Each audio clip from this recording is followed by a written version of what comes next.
ಚುನಾವಣೆಗಿಂತ ಮುಂಚೆ ಎಲೆಕ್ಷನ್ ಮುಗಿತಾ ಇದ್ದಂತೆಯೇ 100 ದಿನಗಳ ಅಜೆಂಡಾ ಇಟ್ಕೊಂಡ್ಬಿಟ್ಟಿದ್ದೀವಿ ಹಾಗೆ ಹೀಗೆ ಅಂತೇಳಿ ಮೋದಿ ತುತ್ತೂರಿಯನ್ನು ಊದ್ತಾ ಇದ್ರು.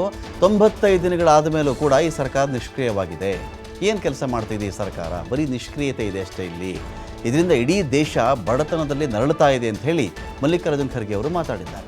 ಮೋದಿ ಸರ್ಕಾರ ಬಡವರ ಬೆನ್ನು ಮೂಳೆಯನ್ನೇ ಮುರಿಯುವಂಥ ಒಂದು ಬಜೆಟ್ ತಂದುಬಿಟ್ಟಿದೆ. ಬರೀ ತೆರಿಗೆ ತೆರಿಗೆ ತೆರಿಗೆ ತೆರಿಗೆ ಅಷ್ಟೇ. ಜಮ್ಮು ಕಾಶ್ಮೀರದಲ್ಲಿ ಭಯೋತ್ಪಾದಕರ ದಾಳಿಗಳೇ ಜಾಸ್ತಿ ಆಗ್ತಾ ಇವೆ. ಕಳೆದ 16 ತಿಂಗಳಿಂದ ಮಣಿಪುರದಲ್ಲಿ ಹೊತ್ತಿದಂತಹ ಬೆಂಕಿ ಇನ್ನೂ ಆರಿಲ್ಲ. ಮೋದಿಯವರೇ, ನಿಮಗೆ ಮಣಿಪುರ ನೋಡೋಕ್ಕೂ ಮಣಿಪುರದ ಕಡೆ ಗಮನಿಸೋಕ್ಕೂ ಕೂಡ ಸಮಯನೇ ಇಲ್ವಾ? ಸೆಬಿ ಹಗರಣದ ಬಗ್ಗೆ ಒಂದು ಷೇರು ಮಾರುಕಟ್ಟೆಗೆ ಸಂಬಂಧಪಟ್ಟಂತೆ ದೊಡ್ಡ ಹಗರಣ. ಅದರ ಮುಖ್ಯಸ್ಥರುಗಳೇ, ಅದರಲ್ಲಿ ಯಾರ್ಯಾರು ಹೂಡಿಕೆ ಮಾಡಿದ್ರು ಅಂಥ ಉದ್ಯಮಿಗಳ ಕಂಪನಿಗಳೆಲ್ಲ ಅವರು ಹೂಡಿಕೆ ಮಾಡೋ ಮೂಲಕವಾಗಿ ದೊಡ್ಡ ಹಗರಣ ಮಾಡಿದ್ದಾರೆ ಅಂತ ಆರೋಪಗಳಿದೆ. ಈ ಹಗರಣದ ಬಗ್ಗೆ ಮುಖ್ಯಸ್ಥರೇ ಬೇಲಿ ಎದ್ದು ಹೊಲ ಮೇಯ್ದಂತೆ. ಅದರ ಬಗ್ಗೆನೂ ನೀವು ಮಾತಾಡಲ್ವಾ? ಯಾವಾಗ ಮಾತಾಡ್ತೀರಾ ನರೇಂದ್ರ ಮೋದಿ ಅವರೇ? ಸೆಬಿ ವಿಚಾರ ಬಂದರೆ ಹೀಗೆ, ಬಡತನ ಅಂತ ಬಂದರೆ ಹಾಗೆ, ಬಜೆಟ್ ಅಂತ ಬಂದರೆ ಬರೀ ತೆರಿಗೆಗಳನ್ನು ಹಾಕಿಬಿಟ್ಟಿದ್ದಾರೆ. ಜಮ್ಮು ಕಾಶ್ಮೀರ ಅಂತ ಬಂದರೆ ಅಲ್ಲಿ ಈಗಲೂ ಕೂಡ ಹತ್ಯೆಗಳು ನಡೀತಾನೆ ಬರ್ತಾ ಇದೆ. ಸೊ ಹಾಗಾಗಿ ಮಣಿಪುರದ ಕಡೆ ಅಂತೂ ನೋಡೋಕ್ಕೆ ಸಮಯನೇ ಇಲ್ಲ ತಮಗೆ ಅಂತ ಅವರು ಒಂದು ಕಡೆ ಖರ್ಗೆ ಹೇಳ್ತಾರೆ. ಖರ್ಗೆ ಅವರ ಆರೋಪಗಳಿಗೆ ಸಂತೋಷ್ ಲಾಡ್ ಕೂಡ ದನಿಗೂಡಿಸಿದ್ದಾರೆ.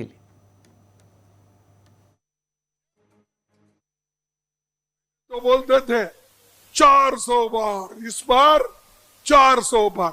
कहां गए भाई तेरे 400 बार? 240 पे आया। अगर हम सिर्फ 20 सीट लेते तो ये सब लोग जेल में रहते थे। ये सब लोग जेल में रहते थे और रहने के काबिल है।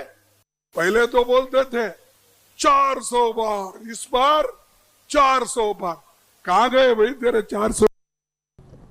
ಇವತ್ತು ಇಡೀ ದೇಶದಲ್ಲಿ ಹಿಂದೂ ಹೆಣ್ಮಕ್ಳಿಗೆ ರೇಪ್ ಆಗ್ತಾ ಇದೆ ಏನ್ರಿ? 13 ಲಕ್ಷ ಹಿಂದೂ ಹೆಣ್ಮಕ್ಳು ಕಾಣೆಯಾಗಿದ್ದಾರೆ. ಇದ್ರ ಬಗ್ಗೆ ಚರ್ಚೆ ಮಾಡ್ತಾರಾ? ಮಾಡ್ತಾರೆ ಚರ್ಚೆ ಇದ್ರ ಬಗ್ಗೆ? ಕೇಳ್ರಿ. ಸುಮ್ಮನೆ ಏನೋ ಎಲ್ಲ ಒಂದು ಹಿಂದೂ ಮುಸ್ಲಿಂ ಗಲಾಟೆ ಆದ್ರೆ ಬರೋದು, ಬರೀ ಹಿಂದೂ ಮುಸ್ಲಿಂ ಬಗ್ಗೆ ಮಾತನಾಡೋದು, ಹಿಂದೂ ಬಗ್ಗೆ ಮಾತಾಡೋದು, ಬೇರೆ ಏನಿದೆಯಾ?